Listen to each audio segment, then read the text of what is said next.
Hi everybody, welcome to my homestead and welcome to my channel. My name is Jared, and in this video I had something that I wanted to share with you.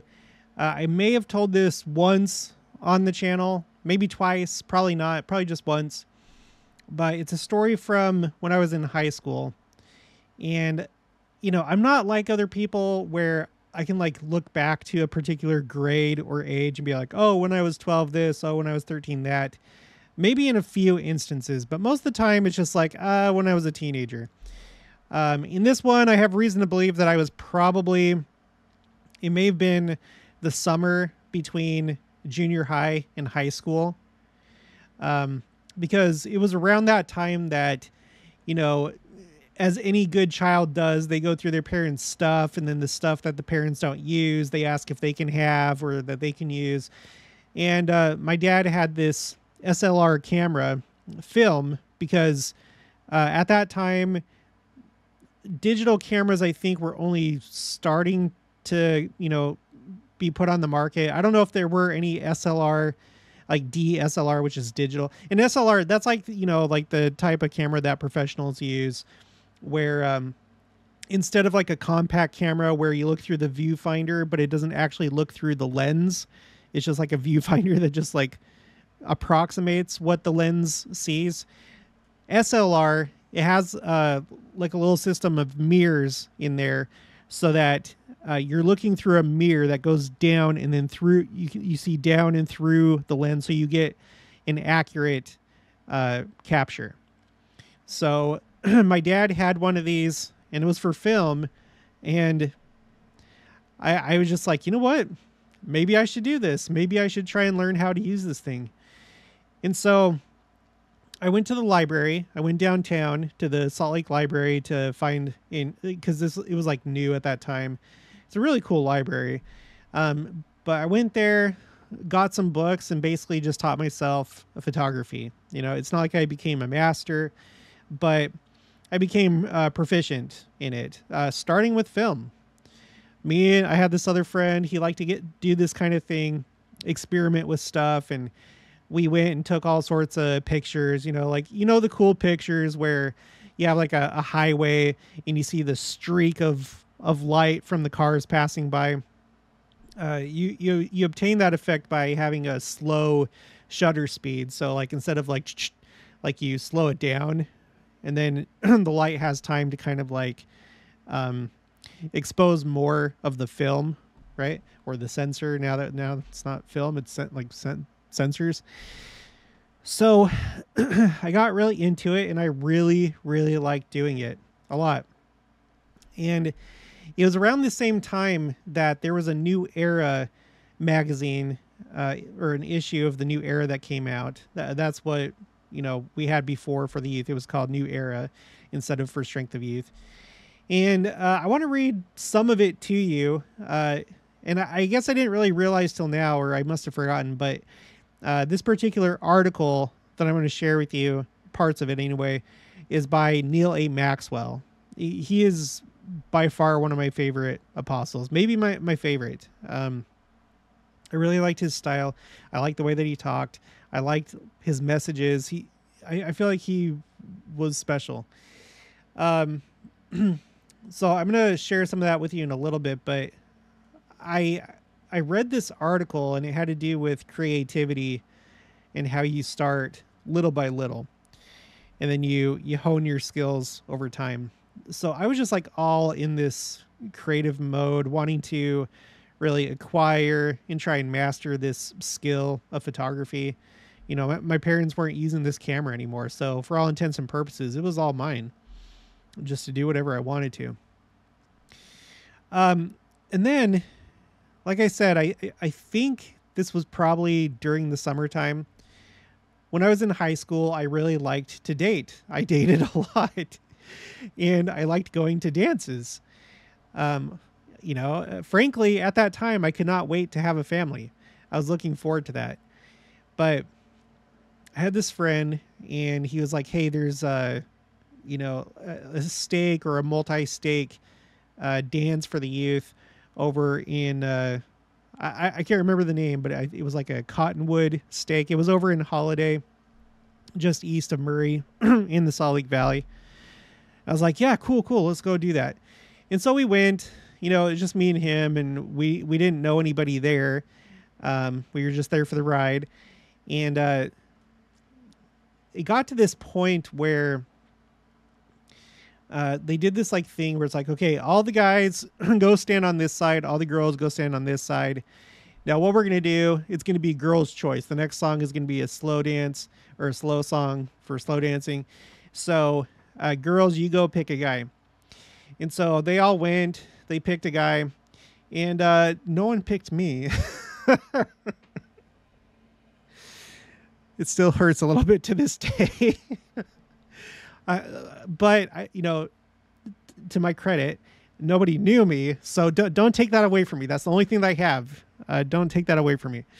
But no one picked me. And there were only a few other guys that weren't picked. And so I just kind of like awkwardly started like, like walking over this way with the shame of not being picked. And then there was this girl, not a teenager. She was like an adult chaperone, but she was like young. She must have been in her 20s or 30s. She came over and she's like, hey, will you dance with me? And I was like, okay. And so we started dancing, and she was asking me questions about, what did I want to do? What was like my dream job? And I was like, well, my dream job, I would love to do photography, go work for some magazine like National Geographic or something like that. But I really love photography. But then I was like, but I think what I'm going to do, though, like what I'm realistically wanting to do is I want to become a teacher, be like a high school or junior high teacher. And she's like, well, why do you want to do that? And I was like, well, just because it's like a safer choice. There's plenty of opportunities out there. There's plenty of jobs. And, to be like a photographer for National Geographic or something like that, I think you have to be really, really good. Because it seems to me that there's not as much opportunity. Because I wasn't thinking of doing like sports photography or like wedding photography or anything like that. I wanted to go and take cool pictures of like landscapes and animals and travel and stuff like that. And so she's like, well, something to think about is Heavenly Father, he put that desire in you for a reason to do photography. And I was like, and I don't know, this stuck with me for the rest of my life. As you can tell, I'm now making a YouTube video about it. YouTube wasn't even around at that time. But it was like one of those moments where it was just kind of like feeling a little bit surreal, almost like time slowed down, just because it was like really like impacting me, what she was saying about the Lord putting this desire in me for a reason, and then she went on and she said other things. I don't remember very much from that conversation, other than that. And, for all I know, she was an angel. I have no idea. I don't know who this girl was. She may have been an angel. She was pretty, so that always helps. But that just like stuck with me, how she was essentially, for the rest of the conversation, she was just saying that like she thought that I should, pursue that and listen to the Spirit and see where it takes me, because Heavenly Father put that desire in me for a reason. So he must have a use for that, if I would develop it and if I desired it. So I stuck with it. I did it all the way up to my mission. And then my dad got me a small compact digital camera, because, by that point they were now really coming out. Took that on my mission. It's not like I did photography with it. Like now when I look back on my mission photos, they're very low resolution. I don't know how much, I haven't checked, but they're like low resolution, just enough to do the job, but low resolution.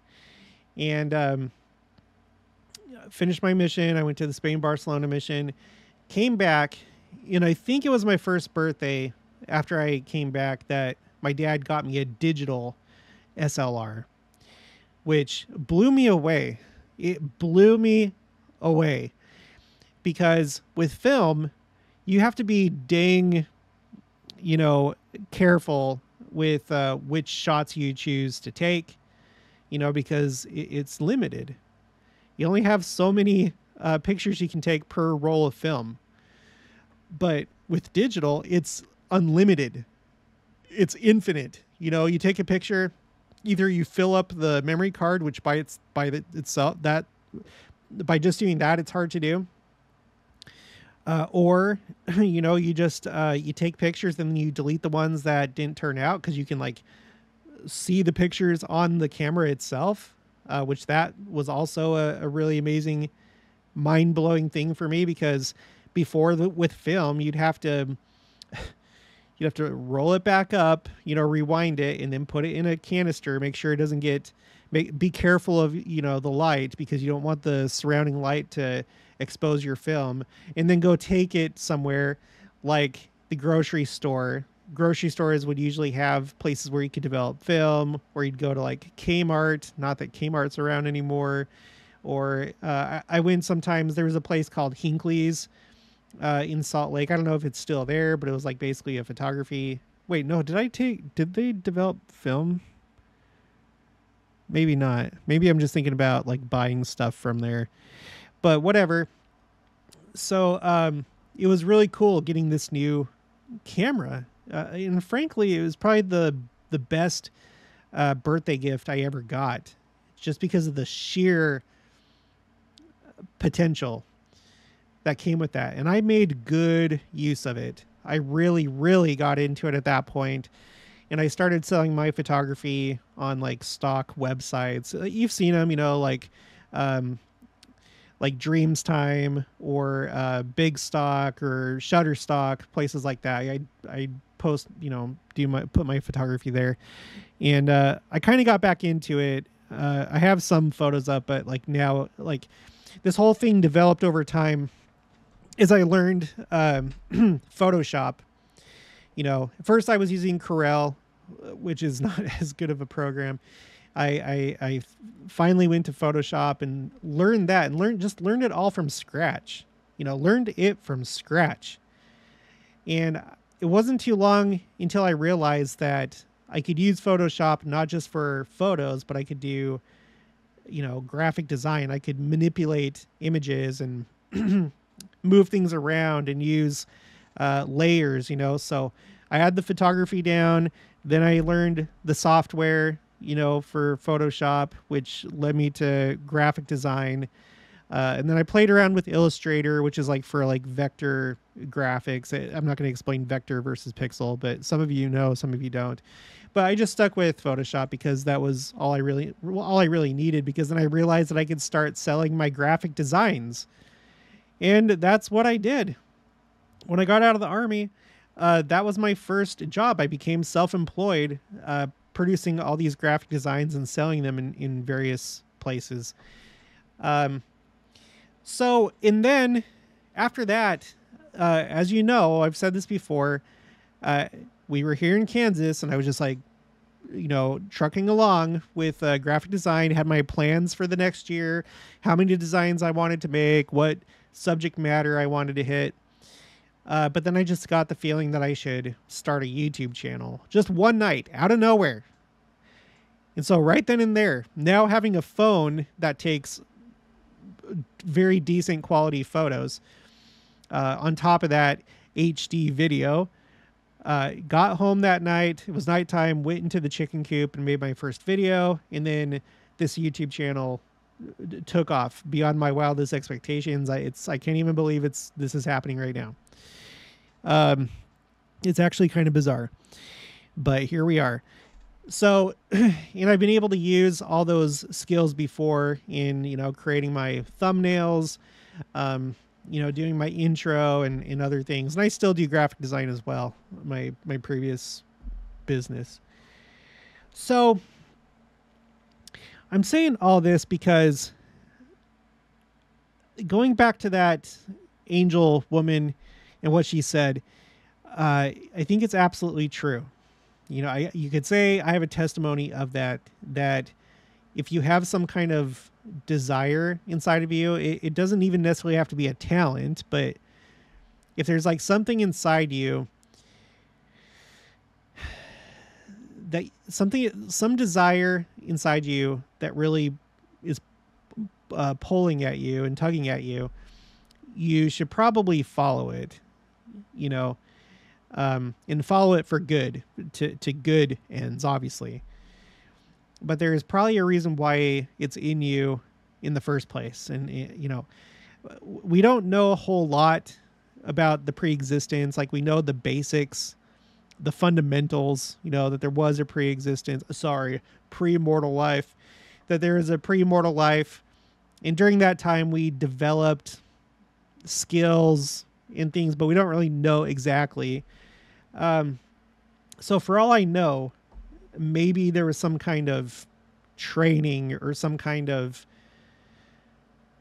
preparation before this life, which prepped me to be interested in photography in this life, and graphic design and video editing and stuff like that. I don't know. I wouldn't be surprised.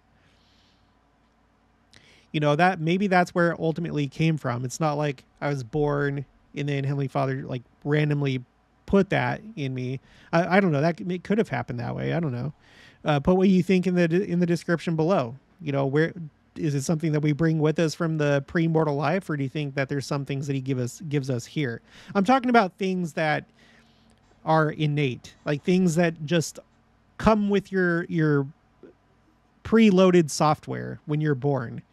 You know, something that just like pops out of you. But anyway, I think it's really important to develop those things that you have in you. I think it's important because it's been important in my life. And you have to think about how the adversary obviously knows about this.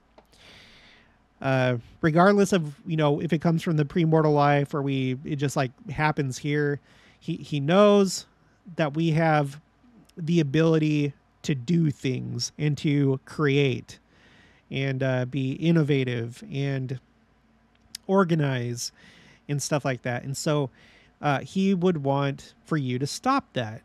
And a great way to do that is to get you distracted with stupid things like sports. And now listen, that might be your talent. I'm talking about like people that spend way too much time watching sports, memorizing stats. Their whole life is watching football or baseball or something. There's a healthy amount, you know, there is a healthy amount that you can do that, but then you can easily get into an unhealthy amount. And as you do that, whether it's sports, whether it's music, whether, you know, listening to music or whatever it is, whatever you like to do, the pleasures of life, they can kind of override and overcome your own talents and abilities that are laying dormant within you, that are waiting to be developed. So, and I can tell you this, and you know, you probably already know, but it seems to me that usually when there's like, if you want to be good at something in life, some skill, some talent, usually it takes a long time to really get good at that. You know, some people are just prodigies, you know, people that are kind of like just natural, whatever they are. That does happen. But maybe even with them, it requires a lot of time to take it to, you know, a certain level. And I mean, I can tell you this, back then, I did not know that it would develop into what it is now, but both with YouTube and also my graphic design business. There's no way that I could have known that. In fact, it actually goes further back than that, because now that I remember, I always like really liked to draw when I was young, but not draw like realistic things. I was really attracted to logos and symbols and like color palettes, flags, stuff like that. In fact, there was this one time in 8th grade, I was taking a criminal justice class in 8th grade, and there was this bonus this like bonus at home assignment that you could do where you were supposed you were supposed to like stay in a secluded room, like the bathroom or your bedroom, and kind of like simulate what it's like to be in prison. And so I did it. I wanted those points, and so I chose the bathroom next to my room. And I had some like a paper and pen with me, and the whole time I was just like sitting there, just doing the best that I could to draw these like different car logos, like Chevy, Saturn, GMC, to the best that I could remember. I always liked doing stuff like that. I've always been very attracted to symbols. So it kind of like started even like before the whole photography thing. I can't tell you what age it started at, but it was pretty young. It was before junior high. Probably sometime in elementary. I'd have to think about it. But anyway, I think it's important to realize that you don't have to be given permission to do something. Well, it depends on what the thing is. There might be laws that you have to be mindful of, but when you have like an interest, something that you want to pursue, you don't have to get somebody's permission to do that. You're an agent to yourself, and you don't even have to do things the orthodox way. There's people that will go to school, usually starting in high school, because that's like usually when you have photography classes that are available to you, depending on the size of your school, of course. Like the high school here, I doubt that they have a photography class because it's a small town. But whatever, go to the community college, go to a university, you take the classes, whatever. You can go that route, and there's probably benefits to really understanding the theory of photography, understanding it at a very deep level, all the technicalities. But that's not always the case. It's not always the case. A lot of times you can just teach yourself how to do things just through your raw desire and persistence. In other words, not giving up. Like, you just really want that thing and you enjoy doing it for the sake of doing it. And over time, you just naturally get better at it and you learn more about it. And on the same token that you don't have to get anybody's permission to pursue an interest, there's also nobody there to tell you how fast or how slow to go, or how motivated to be. So you can go as fast as you want. You don't have to be held back by, like a class. Like if you're in a class, you go at the same pace. Everybody goes at the same pace. But when you do things, and there's so many things, I wish I had examples, but for example, wasn't it Bill Gates that dropped out of school to, I don't know, create Microsoft? Or I don't know. But I know that the type of stories that I'm talking about. People that went the unconventional route because they knew that they could do better, and it not necessarily in a prideful way, but sometimes when you go through the process, when you go through the bureaucracy the conventional way, sometimes it actually holds you back. Sometimes it's necessary, but sometimes it holds you back, just depending on what you're trying to do. But that's the beauty of like when you teach yourself something, because you can go at your own pace. You can go as fast or as slow as you need to. You can slow down if you're really struggling with a concept, or go fast if you're just like really catching on, So anyway, so I think that it's important. I think it's important to identify those things within yourself, to pursue them, and then to find out how you can consecrate your time and your talents to the Lord, and that could be in an official calling, or it may just be in your private life, doing whatever, creating art, being really good at, being a handyman and being able to help your ward put on activities and create, cool things, sets or something for ward activities, like any number of things, there's so many different things that you can be good at. Okay, so I wanted to read some of this article. This is from the September 1998 New Era. And the name of the article is Start Making Chips by Elder Neal A. Maxwell. In fact, what? I'll put it on the screen. Let's do that. Hold on. Give me just a second. Window. It's going to go black for just a second. Don't worry. That's supposed to happen.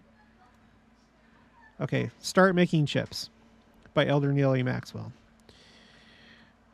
This article, along with The Angel Woman, are probably like two of the most influential things that ever happened to me in my lifetime. I'm not joking. I'm completely serious. Okay, someone once said to a hesitant prospective woodcarver who didn't know quite how to begin, start making some chips. Our first feeble attempts at creativity are often no more than that, but they are a beginning. Beauty and truth are all about us, beckoning us to respond. But perspiration usually precedes inspiration, right? Sweating, work.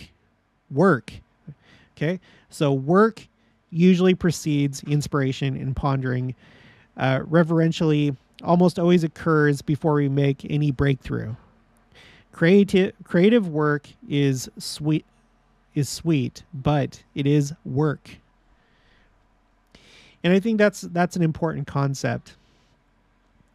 And we're going to talk about it a little bit more here in just a minute. But I always think back to the Book of Mormon. And for me, this is one of the greatest gems of the Book of Mormon, is when Lehi is talking about these like really deep concepts in 2nd Nephi, such as there are things that act and there are things that are acted upon. That's very deep. It's very fundamental, because he also talks about the natural man.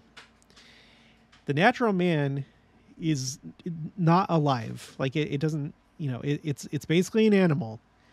It's an animal.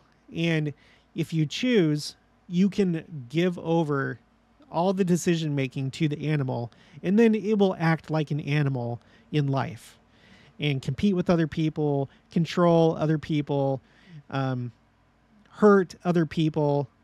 Okay, that's what animals do. And that's what you do when you don't exert your own will in the right direction, following gospel principles. But so we're talking about creativity. And again, I'm not necessarily talking about art, music. I'm not necessarily talking just about that. It's skills, whether you're really good at bowling, or whether you're really good at pottery, or whether you're really good at organization, or you're really good at running, or, any number of things, whatever you're good at. The natural man, I think, is going to have a harder time developing or doing those things, unless in some way, it helps the natural man compete in life. But regardless, when you do something hard, something that's amazing, something that's noteworthy, it takes effort. You can't be a thing that is acted upon. You have to be a thing that is acting. You have to be a thing that is acting in order to accomplish great things. Let's go back. So, okay. And all others who feel creative stirrings within themselves should begin the journey of a lifetime in partnership with God. That is a key. Partnership with God, because you can definitely be a godless person and you can do amazing things. I'm going to get to an interesting idea about the natural man and people that are more on the natural man side, not really creating, but mimicking, right? Counterfeit, mocking. We'll get to that in a minute.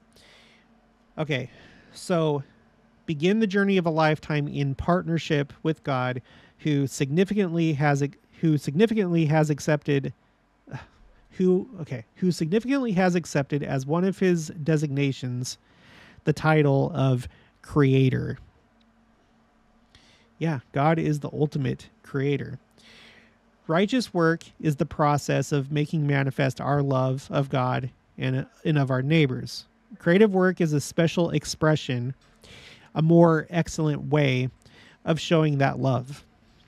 Creative expression can also represent the celebration of our gratitude to our Heavenly Father for our gifts and talents. When by wise self-management,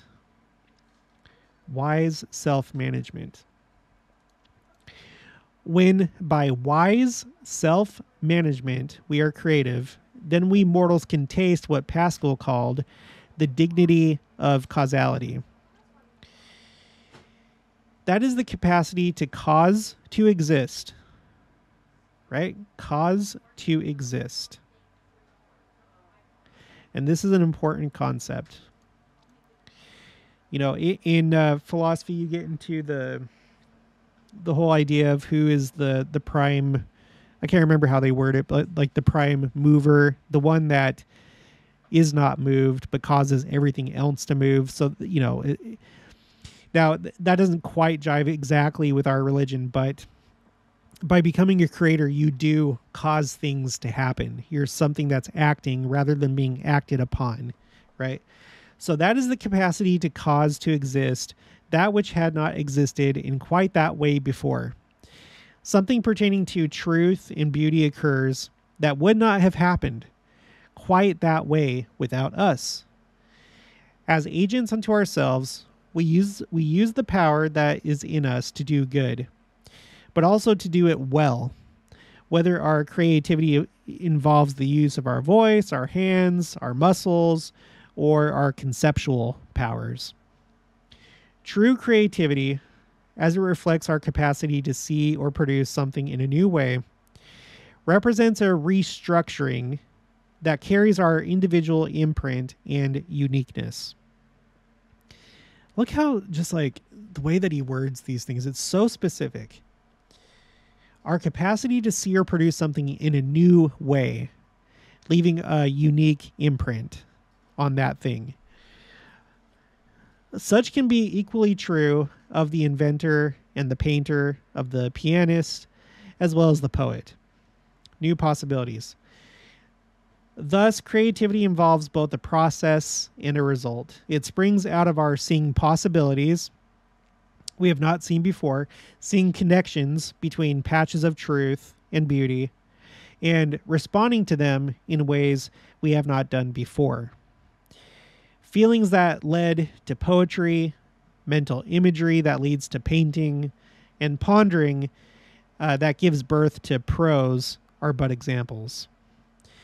Creativity, therefore, is not simply innovation, but organization. Organization. I'm going to highlight that.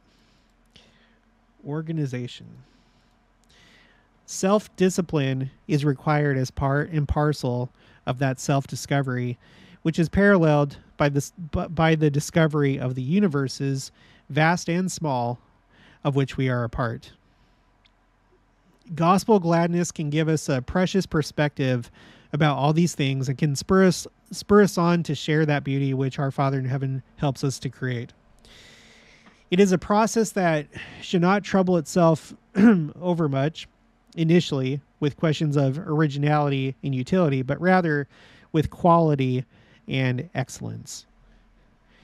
Artistic and creative expressions that occur in conformity with reality and with the sublime and eternal truths help to deliver on that marvelous promise that men are that they might have joy and help us to have life more abundantly by showing us a more excellent way. Creative Enoch. Architect Frank Lloyd Wright observed, quote, "In much of our preparation, we don't really know what we are preparing for." I really like that because I just told you a story for my own life about this very principle. There's no way, there's no way when I was in elementary or even in high school that I could have known that that I could have sold my photography the way that I did. I mean, there's always been stock photography, but when it became a thing where you could submit your work digitally on the internet, that obviously speeds things up, doesn't it? So that kind of, because I'm not sure if I would have like submitted hard copies of stock photography to like some agency, but I couldn't have imagined stock photography. I couldn't have imagined the way that I've sold my graphic design, which also depended on the internet and continues to do so. And I couldn't have imagined doing freaking YouTube like I am right now, but here we are. You know, so I would if you have put off developing a talent, you know, if you remember back to an earlier time, something that you were good at or that you had an interest in, like just a really deep interest, even though time's gone by, this life isn't over until it's over. It doesn't matter if you're 70 years old, you know, there's certain things that you can develop quickly. You know, it's not like it took me 10 years to learn how to use my film SLR camera. I basically did it over just like a summer. Not that I became a master at it, but you know, you have time all the way up until you die. So I guess my call is to, if there's something that you kind of put to the side, think about picking that back up, for the love of doing it, but also, you know, having the Lord as a companion and thinking about, well, maybe someday this can become of some use to the kingdom of God, you know.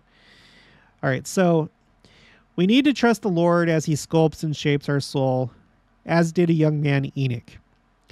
At the time of his call, Enoch observed, "I am but a lad, and all the people hate me, for I am slow of speech." Oh, Enoch, he's so slow. Gosh, what an idiot. Just kidding. Yet he trusted the Lord and became the greatest city builder in history. His city-state was the only recorded instance when the righteousness of a people did not relapse. But he began by feeling inadequate and wondering aloud what the Lord had for him to do. Most importantly, he trusted the Lord and aligned himself with the Lord. Then his creative genius and gifts were given special expressions, and many people were blessed. I'm going to skip down.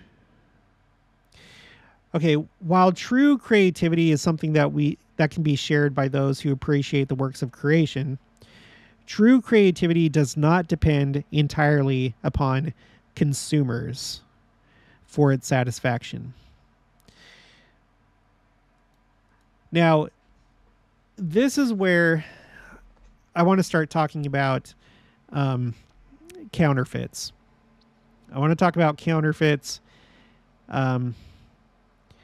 You know, in fact, I pulled this up. You may have heard this before. Okay, so this is on thenationalnews.com. I've never heard of this site before, but it doesn't matter. They're doing a piece here. This is by Katie Gillette. Doing a piece here about the Lord of the Rings of Power that came out. This is from 2022. And just like a lot of the junk that people make nowadays, which it's always just another reboot, another soft reboot, another sequel, another whatever. It's just like just going back to the same stuff over and over and over again. And there's a lot of people that are really mad at Hollywood because of this lack of creativity, this lack of original storytelling, you know, and basically just building off of somebody else's original work. And not just building off of it, but distorting it, making it awful, changing, you know, the original ideas of that, you know, movie, book, series, whatever. So anyway, I guess a lot of people didn't receive this very well. And so they started putting this quote. Where is it? Let's see. I'll have to Control F, evil. So people started putting this quote. Evil is not able to create anything new. It can only distort and destroy what has been invented or made by the forces of good. Now, I dug a little bit deeper.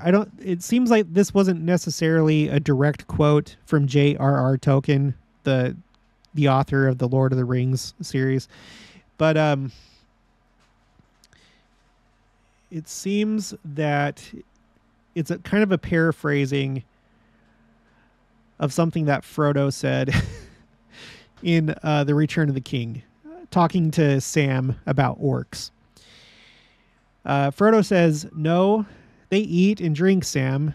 The shadow that bred them can only mock." So it can only, you know, imitate. The shadow that bred them can only mock. It cannot make. Not real new things of its own. I don't think it gave life to the orcs. It only ruined them and twisted them. And if they are to live at all, they have to live like other living creatures. Foul waters and foul meats they'll take if they can get no better, but not poison. They've fed me, and so I'm better off than you. There must be food and water somewhere in this place. So, you know, I feel like it's true, and I feel like it's in our own doctrine when we think about Satan, the great imitator, the great chameleon, the great counterfeiter, right? He's always imitating the plan of salvation, and I think that there is actually truth to this. You know, when you look at certain examples in the music industry, or even TV or movies like what we're talking about here, there's sometimes people will get really famous or do really well, but it's off the back of somebody else's original work. Now, I think there's a fine line. I think there's a fine line between ripping off somebody else's work and getting inspiration from somebody else's work. I think that it's appropriate to look at like other examples of like things that people did well and be like, oh, I'm going to do this, but kind of like in my own style. And I'm going to make it substantially different, but this is going to be an inspiration. But there's other times that people just flat out rip people off. They rip off their ideas. And usually whenever it's found out, they get called out, you know? And I have to wonder if it's because of this principle that evil cannot create original things. Maybe that's why maybe that's why Hollywood is so bad right now. Maybe the world has gotten so bad, so wicked, that it's hard to find people that can create original things. You know, we always look back to the 50s as, or, you know, the 50s, 60s as like a wholesome time, the 40s as far as like family life and people generally promoting good moral values, you know. But I think that even bleeds into the 80s and 90s, as bad as, you know, sometimes they were.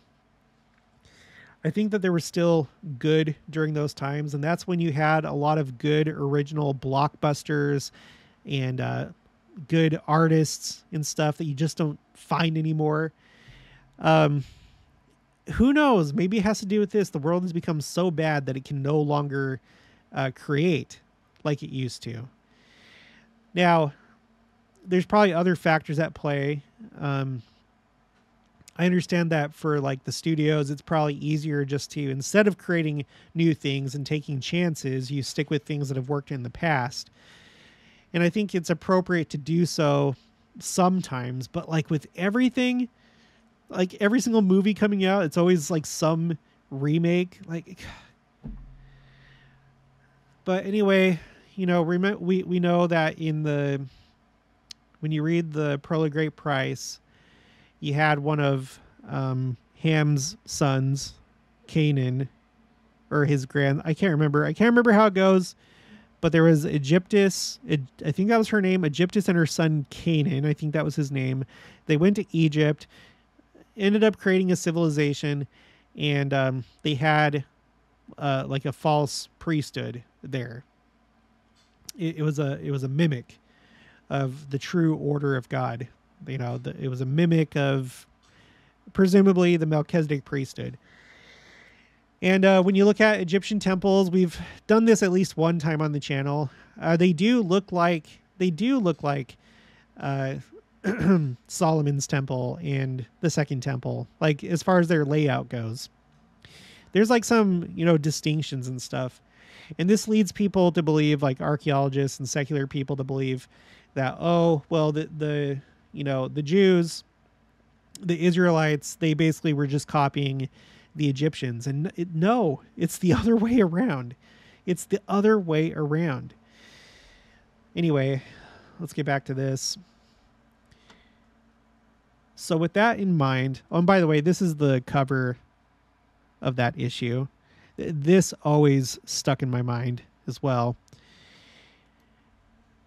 So, okay, so true creativity does not depend entirely upon consumers for its satisfaction. So I think, in other words, and I'll read what he says after this, there's people here. Let me go back to this, back to me. There's people that will do things just for attention and praise and validation and so on and so forth. There's people that do that, and they don't care. They don't care what path they have to go down to obtain that goal. So to them, they don't have the core value that, oh, I'm the one that created this, and it's my own personal work, and it was a labor of love, you know. No, it's just like, no, this is an end, means to an end. And the end is for me to get popular, famous, make money, whatever the case may be. And when I watch shows like American Idol, which I don't really watch, or So You Think You Can Dance, it's fun to watch. There's entertainment value there, but sometimes I question some of those contestants. I think some of them do have a genuine love for music or for dance, but I think others are just in it for cheap, publicity. And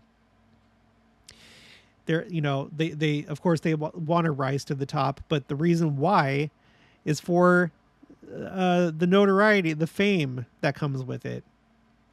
Wheat and tares. I'm not saying that those shows are necessarily bad. I am appalled by the name American Idol, because an idol is something that an idolatrous person worships. So, and we know that that's against the commandments. But I feel like you can see pretty clear examples of people that really love their talent. They love it. It's a part of them. They view it as a gift, and they're humble and appreciative that they have that gift, and then they want to share it with others. And then others that only want the fame. And, that may not even have the gift in the first place. That don't have the gift in the first place. But they, in their delusional mind, they think that they're the best. And so they're like, oh, I can sing. And then they go and then they fail spectacularly. And then you get all these compilations of the worst fails on on American Idol. I love watching those. Okay, so it is a highly personal experience in which we are grateful to the Lord for helping us to see beauty and truth and the order of things, for restructuring our understanding of things, if necessary, to accord with things as they really are. Creative experience is intrinsically satisfying. Then, whatever appreciation comes from others for one's efforts is an added blessing. So yeah, I don't think it's bad that other people like what you do, think that your stuff is great, but that should not be the reason why you're doing it. You do make songs for people to hear, obviously. You want people to hear your songs. You want people to see your painting, but it should start with that love that you have, or that just very deep divine feeling that you have of like, you know what? I just had an idea and I'm going to try and create this. And then once you do, having that satisfaction, understanding, like he said, the order of God's universe, and having participated in organizing it and adding to it, reorganizing matter. Okay. The greater our sensitivity to the Spirit, the greater our response to beauty, grace, and truth in all their forms as these exist about us. This is another thing. I feel like, and I don't mean to judge, but I feel like people that are more caught up in the world, I feel like I've seen this many, many times. You'll just have to take my word for it. Maybe you've experienced this yourself. But people that are materially minded, that are always just like pursuing the next pleasure in life, the next new excitement, whatever. They may go to a place, like say like a really pretty tourist destination. Say that you go to like Delicate Arch in Utah. I've been there, by the way. I'm going to look it up really quick. Delicate, and I'll put it on the screen. I didn't forget. Delicate Arch. Let's go to the Wikipedia. Okay. So you go to this place, and there's people that come here from all over the world to see this. This is called Delicate Arch. It's on the license plate for Utah, if you didn't know. If you're from outside the country, Utah license plate. delicate arch. So for example here, right? It's basically an icon. It's a landmark in Utah. So much so that it's on the license plate. And there's tons of people that go there, and it's fun, and they take pictures and whatever. But I feel like there's just so many times that I see people not like truly enjoying that place for what it is. Rather, they go there like it's part of a checklist. Like, okay, I've been here, going there, looking at it for a second, but then just like their attention going somewhere else, being more caught up in, this group of friends over here laughing and joking, and just not really taking in the place that they're at, and I feel like you see this at the temple, unfortunately, somewhat frequently. I think it's always just sad, and it's annoying to me when I'm at the temple ready to just like really take it in and have that experience. And then you have a couple guys back here as they're waiting for the session to get started, talking about whatever, traffic on this highway, or like going to this place, but it was busy. Just talking about stuff outside the temple when you're inside the temple. The temple is supposed to be like a barrier. It's like you enter another world when you go in there, but people bring the world outside in with them, and they don't truly soak up the feeling, the experience, the spirit that's in the temple, and I feel like the same holds true of creativity. It's like, do you truly, to your very core, do you love that thing? Do you enjoy that thing? Instead of just like, oh, I'm going to go to this place and then I'm going to post it on Facebook or Instagram. Do this. Or no, this is my favorite one.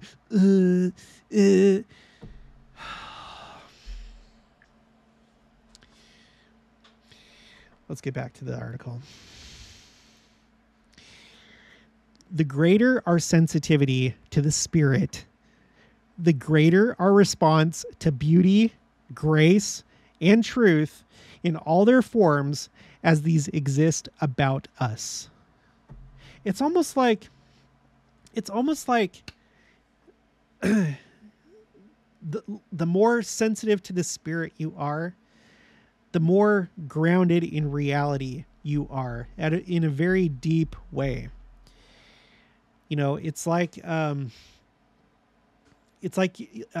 sensitive. Either you're sensitive or you're not sensitive. You're desensitized. Either you're feeling, you're taking in information through the senses, through your spirit, you're receiving things and feeling your surroundings, or you're desensitized. You're not feeling, you're not seeing, you're not hearing. You understand what I'm saying? There was this person in our family that seemed to be proud of like being able to watch all these horror movies. By the way, I despise horror movies. I don't know how you can find entertainment in watching the suffering of others, whether they're fictional or not, and having all sorts of gore and stuff like that. And so there was this person that had a certain amount of pride in being able to watch, these horror films without it affecting them, and I'm pretty sure in that conversation, they used the word desensitized in as though that was like ideal to be desensitized. And I've thought about that conversation many times since and how stupid that is, because, I love this person. I'm not don't worry, they're not going to watch this, And even if they did, they probably wouldn't remember this conversation because it was like from 2006. If you're desensitized, that means that your senses aren't working. It's like, you know how you're like watching this with your eyeballs? Close your eyes, and that's the difference between having senses and not having senses. Now, we love blind people, we love deaf people, we love all these people, and I know that virtually all of them wish that they did have their sight or their hearing or whatever. It's generally nobody wants to lose their senses. And when we're talking about horror movies, we're talking about your sensitivity to the spirit, to good and evil, to right and wrong, to light and darkness. So if you're desensitized, that means that normally what would be coming through as like a warning, like, hey, you shouldn't watch this. This is not good for your soul. This is actually bad. It's putting bad ideas in your mind. It's making you more prone to be sadistic yourself. Instead of those very important messages coming through, you're just like, and you're just watching it, and it's having its effect on you. You're ignoring what you're feeling, what you should be feeling. You become calloused. You can't feel. You're beyond feeling. It's not good to be desensitized. Okay, let's wrap this up here. Okay. Our righteousness opens up like a blossoming flower to both detail and immensity. Sin, on the other hand, closes us down. It scalds the taste buds of the soul. Yeah, like it desensitizes them. It makes it so you can't taste anymore. Yeah, sin, it desensitizes you. It like disconnects you from reality. Your senses are a way for you to detect reality around you. Detect light, sound, feeling, taste, smell, all these different things. It's a way for you to like receive input. And sin, in a spiritual sense, and I think also in a physical sense, it cuts you off from the outside world. And therefore, you are more living inside of yourself, your own delusion, than being out here with everybody else and being conscientious of everybody else. Okay. I pray that each of us may truly see the wonder of all that our Father and His Son have created for us. And one of the best ways for you or anyone to begin that process is being creative yourself. If you don't know quite where to begin, start making some chips. In your righteous desires, the Spirit will guide you. Yes. Yes, that is true. That is true. And you have to have patience and you have to have persistence. I think that's why a lot of YouTube channels fail, frankly. It's probably why a lot of businesses fail, is because you have like this distorted view that everything is going to go right and it's all going to happen right away. Where reality is you have to like just keep going and keep going and keep going and keep going. And just little by little by little by little, you increase, you find more success. But you have to wait a while for it to become something amazing, usually. Everybody knows this. It's like these small steps that eventually add up to something really great. And like I've said before, what gives something value is, I think one of the things that, this is my own view of reality. I think the main thing that gives something value is that it's hard to do. It's hard to reproduce. So for example, you as an individual. There will not be any other you for all of eternity. And so, therefore, it cannot be duplicated. Therefore, you have infinite value. Or, you know, you do something. You paint a really incredible painting that's really large, very detailed. That's something that not a lot of people are willing to do. And because of that, it has value. It's harder to reproduce that thing or something like it. You're the only one that did it, or one of the few that did it. And therefore, there's value. Of course, it has to be something that people actually want to look at, you know. But so it's like there's not really, there aren't shortcuts in life to find value. It takes hard work, or it takes a lot of mental work to figure out how to make this thing come to life. You know, there's like this barrier to entry, you know, where some people, maybe they could do something similar or the same thing that you did, but it's just not many people are willing to do it. So you just keep going and going and going, and the more you go, the further behind everybody else is, because there's fewer and fewer and fewer people that want to go as far as you have gone. If that makes sense. Sorry, my nose is itchy. I don't know why. But this is a good stopping point. So that's just what was on my mind tonight. I have some interviews coming up, you guys. I'm going to be interviewing later this week a girl and her family that went to Maui when Lahaina burned down. She wasn't in Lahaina, but she came across a lot of the victims, and she had to deal with stuff herself when that happened. So I'm going to be talking to her, so you can look forward to that. It'll be later this week. I'll probably post it on like Friday or Saturday. And then the week after that, do you remember that article that I read about the Nauvoo derecho and how there was that pioneer trek that was going on and all the youth that were saved in time before the derecho overtook them? I'm going to talk to that lady that was interviewed in that article. So I'm excited to talk to these two people. So that's something to look forward to. Hopefully that's something you'd like to see.